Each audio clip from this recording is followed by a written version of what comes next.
तो सबसे पहले बात कर लेते हैं, आज शाम पटना पहुंचने वाले हैं अमित शाह। अमित शाह आज शाम पटना पहुंच जाएंगे, जहां वो शपथ ग्रहण समारोह के पहले मुख्यमंत्री सम्राट चौधरी के साथ बातचीत करेंगे। बीजेपी नेताओं के साथ ये बैठक होगी। बैठक में बीजेपी के मंत्रियों के नाम पर अंतिम मुहर जो है आज लग सकती है। तो आपको बता दें, केंद्रीय गृह मंत्री अमित शाह जो है आज शाम पटना पहुंचने वाले हैं, जहां इसे लेकर राजनीतिक हलचल जो है वो तेज हो गई है। आपको बता दें, शपथ ग्रहण समारोह से पहले वो मुख्यमंत्री सम्राट चौधरी के साथ अहम बैठक करेंगे। सूत्रों की माने तो इस बैठक में सरकार गठन को लेकर महत्वपूर्ण चर्चा करेगी। इसके बाद बीजेपी नेताओं के साथ भी एक बड़ी बैठक आयोजित की जाएगी, जिसमें मंत्रियों के नामों पर अंतिम मोहर जो है लग सकती है। तो अब सबकी निगाहें जो है इस बात पर टिकी है कि नई कैबिनेट में किन चेहरों को इस बार जगह मिलती है। फिलहाल लगातार जो अपडेट है ये सामने आ रहे हैं कि आज शाम जो है वो गृह मंत्री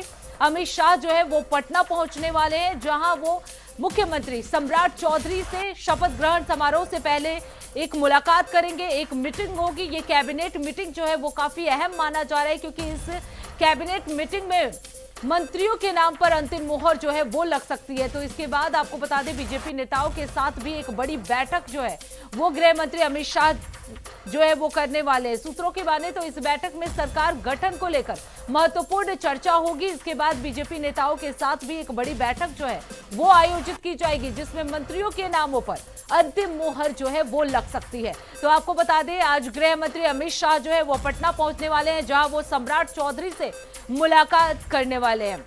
वहीं इस खबर पर विस्तार से जानकारी देने के लिए नेहा गुप्ता हमारे साथ जुड़ चुकी हैं। नेहा, आज पटना में गृह मंत्री अमित शाह जो है वो पहुंचने वाले हैं, ऐसे में किस तरह की सियासी हलचल जो है वो देखने को मिल रही है?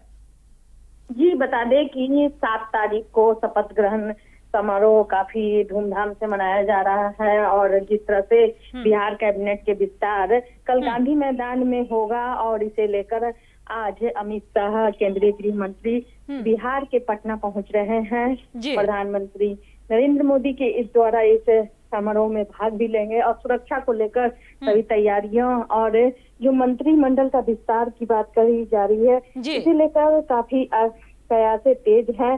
साथ ही बता दें कि 12 जो मंत्री है जो बीजेपी कोटे से रहेंगे, और 11 जो नए मंत्रियों का शपथ लेने की संभावना है वह जदयू कोटे से रहेंगे। जिसके बाद यह कैबिनेट में सदस्यों की संख्या कुल 30 से अब 32 तक पहुंच सकती है, यह जानकारी दी गई है। और इसके अलावा सुरक्षा को लेकर काफी तैयारियां जोरों शोर से है। गांधी मैदान में कार्यक्रम का आयोजन है शपथ ग्रहण, और बिहार में नई सरकार के मंत्रिमंडल के विस्तार को लेकर पटना में जो प्रशासनिक तैयारियां है, सुरक्षा है, जो बड़े बड़े जो कई सीएम आएंगे इस कार्यक्रम में शपथ ग्रहण में, तो इसे लेकर तैयारियां जोरों पर है। बिल्कुल नेहा, अगर बात की जाए, क्योंकि गृह मंत्री अमित शाह जो है आज शाम पटना पहुंचने वाले हैं, इसमें खबर ये भी सामने आ रही है कि सबसे पहले वो जो है मुख्यमंत्री सम्राट चौधरी से मुलाकात करेंगे। ये मुलाकात कितनी अहम होगी, किन मुद्दों पर चर्चा हो सकती है? केवल जो मंत्रियों के ज्वाइनिंग की है उससे रिलेटेड चर्चा होगी, या कुछ अन्य मुद्दों पर भी चर्चा हो सकती है? जैसा जानकारी मिल रही है, केंद्रीय गृह मंत्री पटना आएंगे, इसके बाद एनडीए नेताओं के साथ बैठक भी करेंगे। कैबिनेट विस्तार पर मंथन होगा। साथ ही हम 5 बजे जो कैबिनेट की बैठक में कई अहम मुद्दों पर अहम माना जा रहा है। बिहार में नई सरकार के मंत्रिमंडल विस्तार को लेकर अमित शाह पटना पहुंच रहे हैं। उम्मीद जताई जा रही है कि आज की कैबिनेट की जो बैठक है महत्वपूर्ण प्रस्तावों पर भी मोहर लग सकती है। यह बैठक केवल औपचारिक नहीं बल्कि राजनीतिक और प्रशासनिक दृष्टिकोण से बेहद ही अहम माना जा रहा है, क्योंकि इसी के बाद सरकार अगले चरण यानी कैबिनेट विस्तार की ओर बढ़ेगी। और इसे लेकर बिहार की जनता को काफी उम्मीद भी है कि जो नई सरकार सम्राट चौधरी के नेतृत्व में बन रहा है, इसे लेकर जो बन गया है सीएम नए होंगे, और नए होने के साथ ही बिहार को क्या नया मिल सकता है। और बीजेपी के नेतृत्व में है तो कई चीजों को कयास लगाया जा रहा है। क्या नए चेहरे भी देखने को मिल सकते हैं?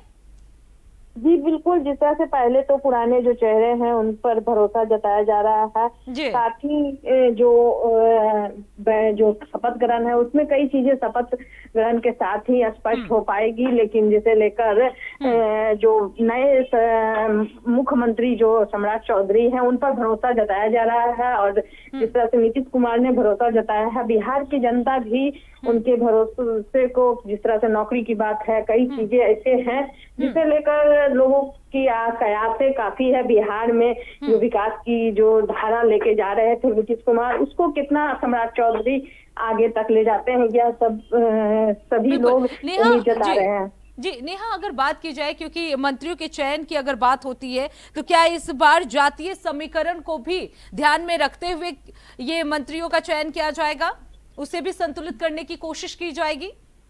जी बिल्कुल, जिस तरह से जो गठबंधन के घटक दल हैं उनको भी ध्यान में रखा जा रहा है, चाहे मांझी के हों या चिराग पासवान के हों, उनके से भी, पार्टी से भी जो कोटा है उनसे भी मंत्री बनाने की बात है। क्योंकि कहीं ना कहीं जो बिहार में जो कास्ट फैक्टर है वो काफी अहम है, इसको ध्यान में रख के ही सारा फैसला, क्योंकि आने वाले दिनों में जो बिहार के अलावा, बिहार में तो चुनाव हो गया लेकिन इसके बगल में ही है जो ये यूपी है, उसको भी देखा जाएगा कि इसका असर वहां भी पड़े, और जो विकास का मॉडल है ये तैयार करेंगे वह आगे जाकर अन्य राज्यों में भी फायदा पहुंचाए।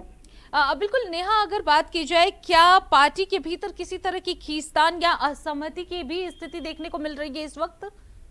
जी, जिस तरह से पूरा पावर को लेकर है, जो पहले जो उप मुख्यमंत्री रह चुके हैं उनको कहीं ना कहीं थोड़ा सा लग रहा है कि उनको बैक ठेला जा रहा है। तो कहीं ना कहीं इन सब चीजों को भी अमित शाह आकर जो अंदरूनी कोई बात है तो उसको तो पार्टी के अंदर ही ठीक करने की बात है।